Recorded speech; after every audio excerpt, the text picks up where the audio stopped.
I woke up to the sound of something dripping, a slow, measured tap echoing through the dim hospital room. It wasn't water. It was too heavy, too deliberate. My vision crawled back in fragments. White ceiling, fluorescent hum, the metallic taste of blood still thick on my tongue. I tried to lift my head.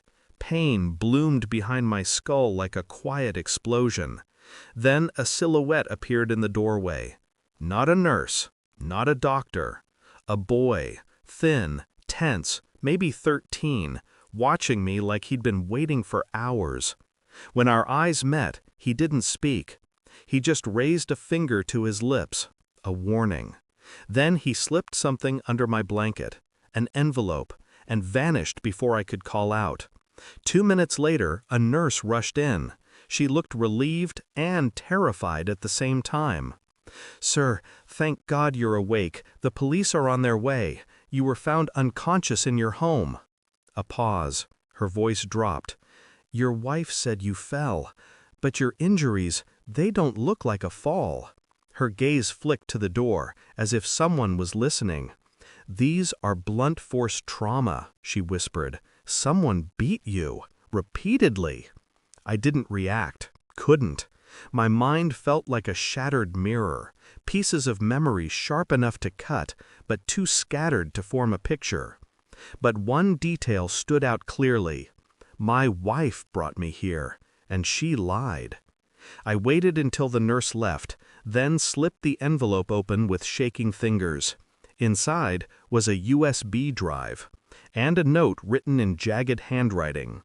"You need to see this before she comes back. Don't trust her." No signature, no explanation. Just the truth waiting on the other end of that video. The moment I plugged the USB into the bedside monitor, the screen flickered alive. A hallway. My hallway. Camera shaking like the person filming was hiding. Then my wife appeared, laughing, but not alone. A man stepped into frame, tall, confident, familiar in a way that made my stomach twist. They whispered, kissed. Then she said something that crawled into my skull like ice. "He'll believe whatever I tell him. He always does." A cold smile, a hand on her cheek. Their voices dropped to murmurs, but one sentence cut through clearly. "Tonight we finish it." The video ended on my front door closing. Darkness swallowed the screen. My pulse didn't rise. My breath didn't stutter. I felt nothing, just distance, like watching someone else's life fall apart. But the next video began automatically. This one hurt. The boy, the same one who delivered the envelope, was hiding behind the staircase in my house. My wife and the man stood above me as I lay unconscious on the floor, blood pooling beneath my head. She kicked me once, hard. "Make it look like the fall," she said. "Then we drop him at the hospital. Cry a little, pretend we found him." The man hesitated. She didn't. She lifted something, a metal bar, and swung it down into darkness. I felt the echo in my skull even now. The boy whispered into the camera, "I'm sorry." The screen went black. I closed the monitor slowly, deliberately.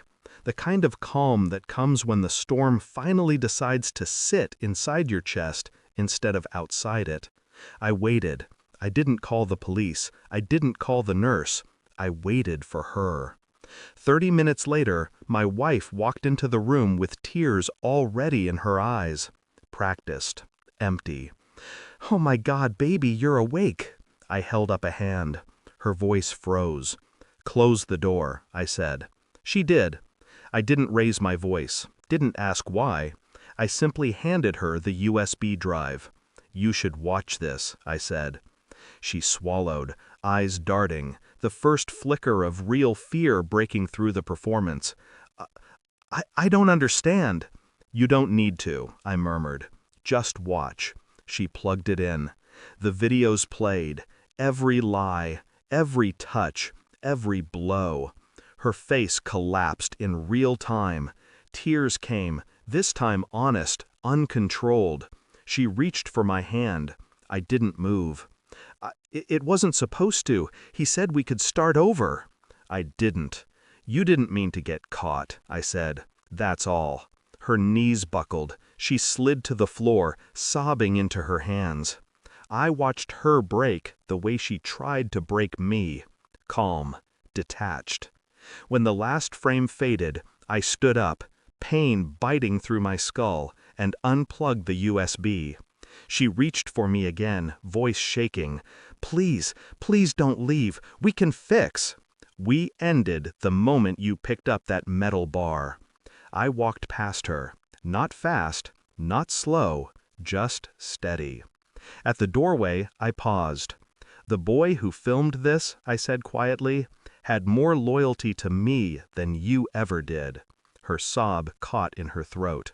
I didn't look back. I already had it. Truth is the cleanest blade, and she finally felt its edge. As I stepped into the hallway, everything inside me went silent, like turning off a machine that had been humming for years. I wasn't broken. I wasn't lost.